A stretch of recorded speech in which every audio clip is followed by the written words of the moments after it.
সুপ্রিয় দর্শক মন্ডলী, আসসালামু আলাইকুম। Welcome back to my channel. কেমন আছেন সবাই? আশা করি ভালো আছেন। আমার আজকে রেসিপি হচ্ছে সুজির পিঠাপুলি।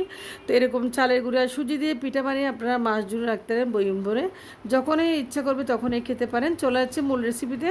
দেখতে পাচ্ছেন এখানে আমি সুজি নিয়েছি দেড় চামচ পরিমাণ মতো। আমি এখানে বড় গোলাকার চামচ মেপে নিয়েছি। সুজি নিয়েছি 1.5 চামচ, আর শেষে দিয়েছি 1 চামচ মতো। এখানে আমি চালের গুঁড়া দেখতে পাচ্ছেন উপর থেকে চালের গুঁড়া দিয়েছি সুজির সাথে, এবং সেখানে দিয়েছি আমি এখানে চিনি। তো চিনিটা আমি একসাথে দিয়েছি, সুজি চালের গুঁড়া চিনি আমি একসাথে দিয়েছি। এরপর যে দিয়েছি আমি এখানে কিছুটা কালো জিরা। তো এরকম নাস্তা আসলে কালো জিরা দিলে খেতে খুবই ভালো লাগে। তো দেখতে পাচ্ছি সবগুলো উপকরণ আমি দিয়েছি, এবং সেই সাথে আমি ভালোভাবে একটু নেড়ে চেড়ে ভেজে নিচ্ছি। তো চুলার আঁচটা একটু হালকা রেখে আপনারা এই কাজটা করে নেবেন, একটু ভেজে নেবেন, একটু টেলে নেবেন। তো এরপর যে টালা হয়ে গেছে দেখতে পাচ্ছেন, আমি টেলে নিয়েছি। আমি এই পর্যায়ে দিয়েছি লিকুইড গরুর দুধ। আমি এখানে 2 কাপ পরিমাণ মতো গরুর দুধ দিয়েছি। আপনারা চাইলে পানিটাও ব্যবহার করতে পারেন এখানে। তো গরুর দুধ দিয়ে ভালোভাবে একটা ডো রেডি করে নিচ্ছি। রুটি বানানোর জন্য যেভাবে ডো রেডি করে সেভাবে আমি একটা ডো রেডি করে নিচ্ছি। তো দেখতে পাচ্ছেন নিচে হাতে লেগে না যায়, আমি সেদিকে খেয়াল রেখে ডোটা রেডি করে নিয়েছি। তো স্প্যাচুলা ভালো নেড়ে ছেড়ে একসাথে আমি ডোটা রেডি করেছি। ডোটা প্রায় শক্ত হয়ে গেছে এবং ঠান্ডা হয়ে গেছে। এরপর যে আমি একটা পিঠা বানানোর পিড়াতে নিয়েছি দেখতে পাচ্ছেন।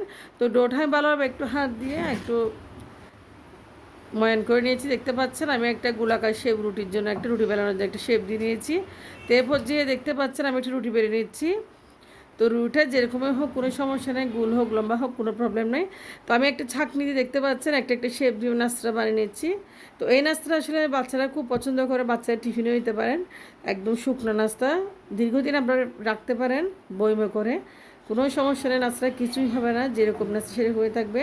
দেখতে পাচ্ছেন আমি একটা শেপ দিয়ে নিচ্ছি, এবং সবগুলো নাস্তা আমি এক এক করে উঠিয়ে নিচ্ছি প্লেটের উপরে। তো নাস্তাটা খেতে আসলে খুবই মজা, একদম মুচমুচে, একদম ফুলকো ফুলকো।